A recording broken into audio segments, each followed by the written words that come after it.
and it's a wonderful occasion to celebrate such a valuable soul of Africa on such a beautiful day with these wonderful people and these young women that are close and are traditional and are proud of their tradition here. I'm glad that they are proud of their culture. It's normal, it's natural, it's unimposing, it's organic. What are the words that are not coming to my mind? But it's a proud tradition. It's ancient. It's old. I think the cloth is more unusual here.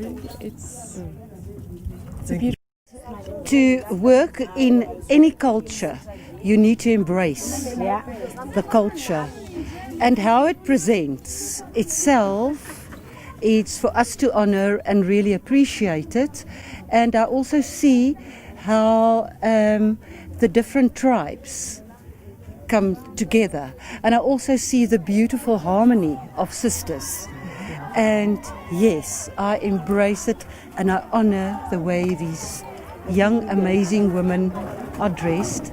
And I'm actually very proud of them. Because it takes courage to believe in to be in your spirit, to be able to carry forth of part of the culture. And I'm very honored to be in these young girls' presence, in the understanding of moving forward. And I hope a couple of years we'll find more sisters coming to join. My response to that question, it's interesting because you deal with many cultures all over the world. But in Africa, we have so many cultures, and I will say the same.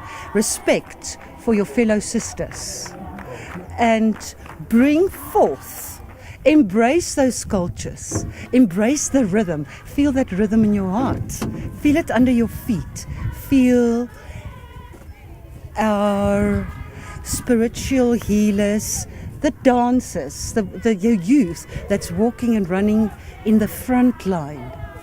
Join them. Many cultures are fear-driven, and once it's fear-driven, that's where it goes pear-shaped and it goes wrong. It's to open your heart to Africa if you're in Africa and embrace humanity and the earth. Perfect. I'll do that. In my opinion, it's difficult for me to express myself in a Western tongue.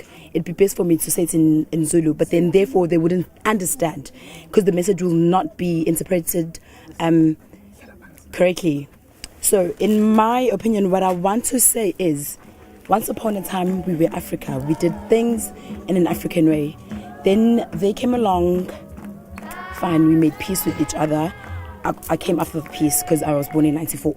After everything, they gave me the right to choose, and the right of choice was to choose my culture.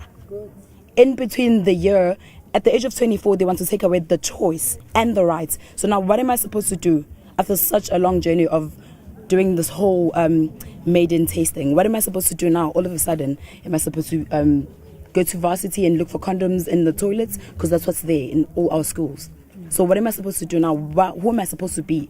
Because this is the only part that I think I have so far that makes me Africa. And then after that choice, should you not want to prevent, you can have an abortion. After so many things, our culture in between that is lost. I was going to ask, if they trying to ban this virginity testing and this maiden, what is it they are really expecting of us, or what are they trying to promote? If they don't see the importance of it, what is it that they actually want us to do? It's your birthright. It's your birthright. And you are a pioneer of change. Change. You're going to be the examples of what it can be. In pride, in your own dignity, in your own courage. I think the problem began, as you had said, that people fear what they don't understand. Exactly. This is where the problem begins. It is what they should do is humble themselves, come to us and ask us, what is it that you are doing? trying to understand. What is the importance of what you are doing to you? For them to understand. Exactly. And it's for them to dictate whilst they're sitting in their lovely houses, to dictate for me not to be a maiden. Not knowing. In my opinion, for me, they haven't said anything. They can fly down and come and tell me personally and have a discussion with myself. Therefore, I will fight for my rights, for my culture, for my Africa. This is the And only the part question that is, of how is it threatening Yes. to them? After so many things that had happened during the war from Shaka and everything, this is the part that I have as a Zulu person. Exactly. If I am to lose this, who am I supposed to be? You don't have an idea. Who am I supposed to be? And who are they to dictate who am I supposed to be? My statement is, after everything and after all the stories I've heard about Shaka being the great and the brave warrior, after everything and not being able to learn about my history during my school years and not being able to actually understanding it clearly without the hearsays, this is the only part that I have left of me being in Africa.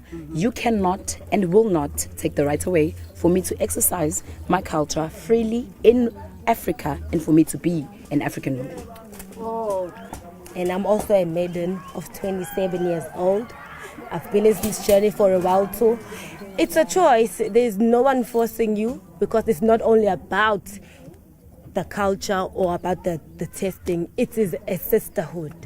It is a family.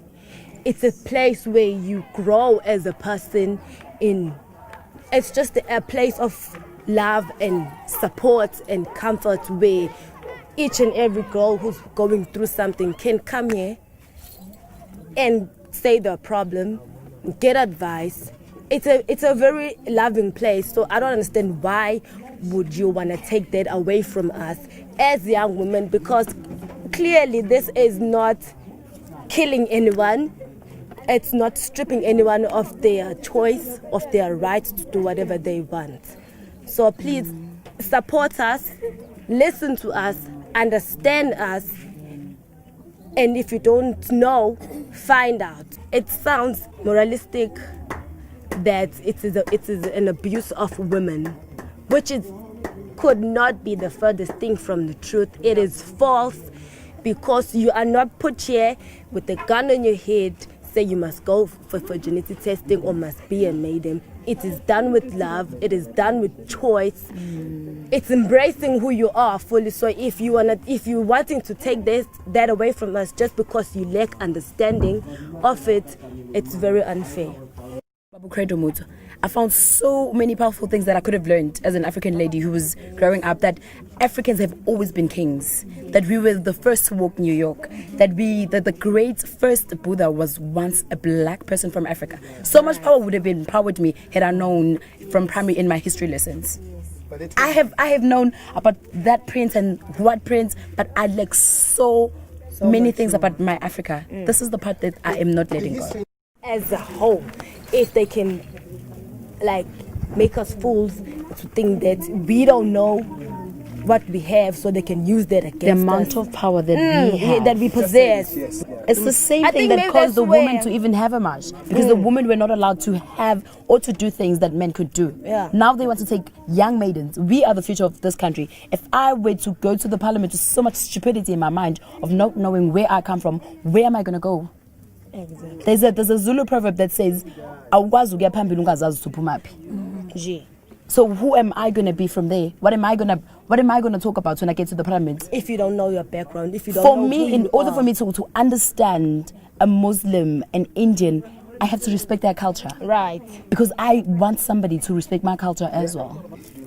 In order for you, even those other black or African people, they are also a sellout to us, to their own. It's a sellout. That's why the UN or the Western people think they have that much power to oppress us, because there's even our own people are turning our backs on us, on this tradition. So they're thinking if they can just buy a few people that can sell out, then eventually they're gonna win. They're gonna get what they want. But it's not surprising, because when they came to Africa, that's what they did. They turned blacks against blacks. So that's the war we're still fighting. That's how they work. That is the war we're still Because we fighting. still haven't conquered that Exactly. within ourselves. And now they as still. well. And come to think of it, I don't think they just out of the blue, out of a sudden became and thought that maidens to stop. It became with us black people. We went and we wanted smiles. From them, we went and we wanted to drink tea and have cappuccino whilst talking about things that do not concern us at all. It's quite difficult for them to actually understand this because they think deep down that somewhere in between we are not as into Western things as we are. We are very much aware of all the Western challenges and we still stand as Africa. We've got advocates, we've got social workers, we've got so many people, we've got doctors. But the point is, we are still Africa. This is the part, like they've overstepped. Yes, this is for me. I am making the statement that you have overstepped. You need to know your boundaries. You did it before. You are not going to do it again. I think because we've let them get away with so much, so they think they can just take even this one just like that. Unfortunately, you can't. This time, this will not go away. Yeah, the way you dance about with it, you know, you can just see that I'm not here because someone told me. I'm here because this thing, it speaks to me. True. Do you know what I mean? It moves, it empowers me. It gives me purpose to such an extent. It is so spiritual. It's beyond measure. Actually, I'm not even insulted by the fact that they can make up such allegations to the fact that they can actually try and degrade us in our culture. I'm actually quite happy that they actually said those things that they said, because for me, I can now show them how proud I am of my culture. You know, I am proud of being black, I am proud of being a woman, and it's not like we're not educated or nothing, we are educated, and we're not even fought. So for me, I'm quite happy you all are lacking so much knowledge to the fact that you can't see the brightness of tomorrow. I would say education is nothing to do with culture. I can be an educated black woman but still love my career as much as I love my culture. Because that's what it's like what she said, that you can't have a significant, I won't say bright, but a significant future if you don't know where you come from, if you don't know who you are. That's true. So the love you have and the love you want for your future, academically or career-wise, shouldn't impact or affect negatively your culture or the fact that who you are and where you come from, or the overall being of yourself. So I don't think how that impacts my Western side academically and career-wise. I don't think I actually say it complements each other. Because I can fit right in the Western world because I'm educated. I have a bright future. My career is looking promising. But also culturally, I'm grounded. Do you know? And you know where you come from. And I know who I come from. I don't want to be this person. I think what they want us is to be these people who don't have direction. Yes. These empty people, they can just blow with the wind whenever direction they want. So if they say this is going to happen, they want us to just follow that way. No questions asked. So they're wrong now. It is so they have themselves to blame because they put, they made us want to be westernized, educated. So now we are, and we can see their fear. They expose themselves to us, actually. Yeah. If you were to listen to Babu Kwedu talk about an African, and then if you were to listen to someone who was just born yesterday talk about an African, they would talk of two different people. He speaks of royalty. He just speaks. The next person would just speak of a random black person. He says we were the kings. I would like to be the kings of Africa. I don't want to claim the whole world. I want to be the king and the queen, or I want to be the queen and the princess of the streets. I want to be the queen in my culture. I'm not fighting so many people. I want to greet, as she is here with us, it gives me so much pleasure, as I used to work in retail, where I would greet a white person in isiZulu and they would greet me back, because we are one. Yeah. Now, Western people want to come. They're gonna come to us in a skin that is in white, and it's gonna be like we're fighting with white people once again, which is not true. Right. Which is not true.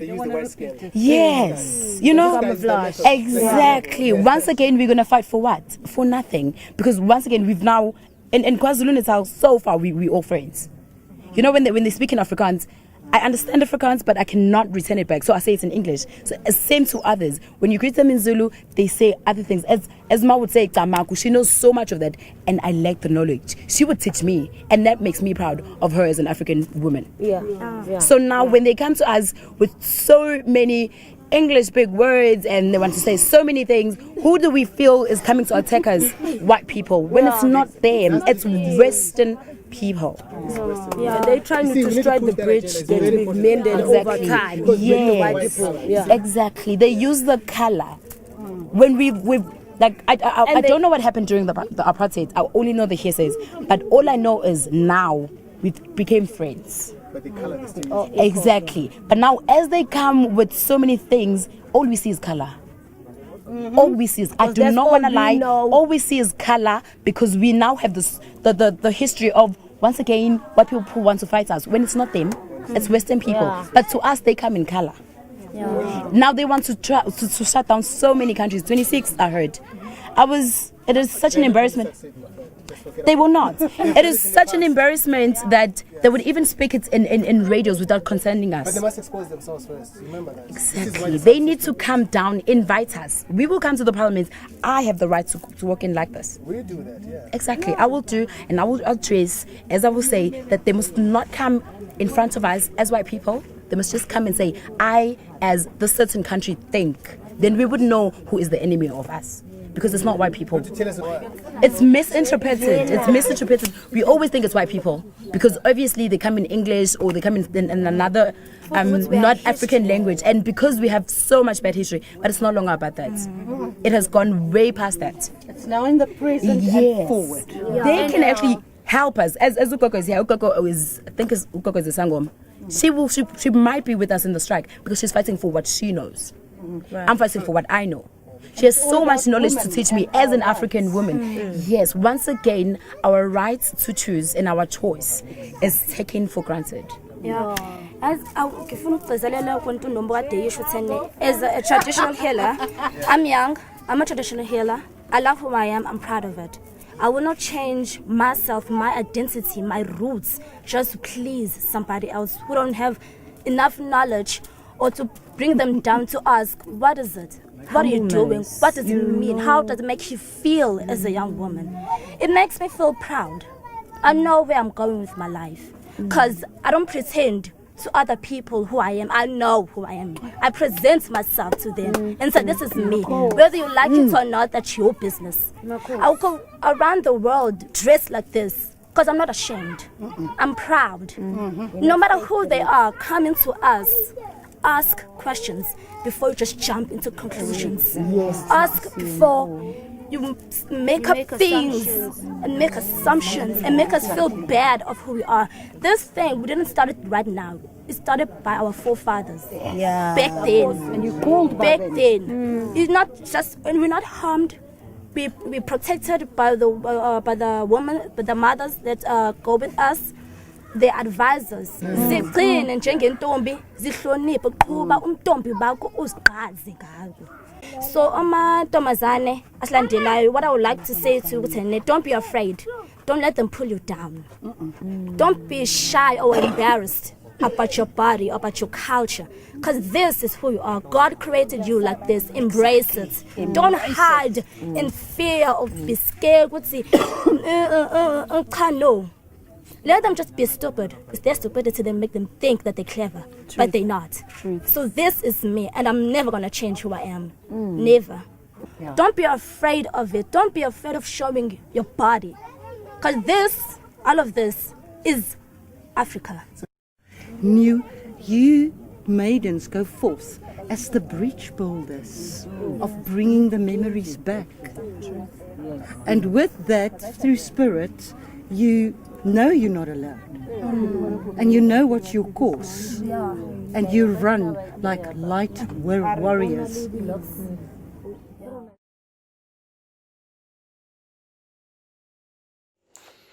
I hope you guys enjoyed that entertainment. Yeah. Culture is a great thing. Culture is a wonder to behold. Culture preserves the history of a nation. A country that doesn't preserve its culture is likely to go into extinct in a matter of time. And why I love this culture of South Africans, they go deep and direct into certain cultural activities they perform or they do. It's always eye to behold. On your own narratives about this South African cultural activities, it will tell you a lot of things that this country, from the genesis of this world, they never stay far from their culture. Wherever you see all these things in the social media, in newspapers, magazines, televisions, and stuff like that, it is easy for you to recognize that this is coming from one of the South African country. They are deep into their culture and tradition. You know, it generates them a lot of popularity, financial, revenues, and other things. It brings a lot of, unions, relationships, marriages. It binds all these things together, which puts them into the forefront of the Committee of Nations. In most African countries, they are very, very ashamed of their traditions and culture. And that's why you hardly know things that are happening in certain African countries. But in whichever divide you are coming from, if you have not been preserving your culture or traditions, this is the very time to do it. This very microwave generation are going far away from their cultures and traditions. So with these ideas coming off from what you can see here or what you witnessed here, all these damsels, all these ravishing beauties, just dancing stuck, whatever you call it, is a beauty to behold. It's a joy of the heart to entertain you in this very form. So if you know how you can design, arrange, organize your own culture in your own country, do it. This is the duty of the youth to rally around and do. Ask questions. Go through history. Find the archives of historical events in your country. There are more things you can do to entertain the community, the town, and the state, or the country. That all these things can put the country, or put the town or the city into limelight. It can be an event for tourist attraction. And remember, history of a nation hardly decays. When you put it in this very practice, try to preserve it. Try to do it better. Watch and tell your stories. The world wants to see and know much about your country. I thank you for watching. Have a pleasant day. See you on top.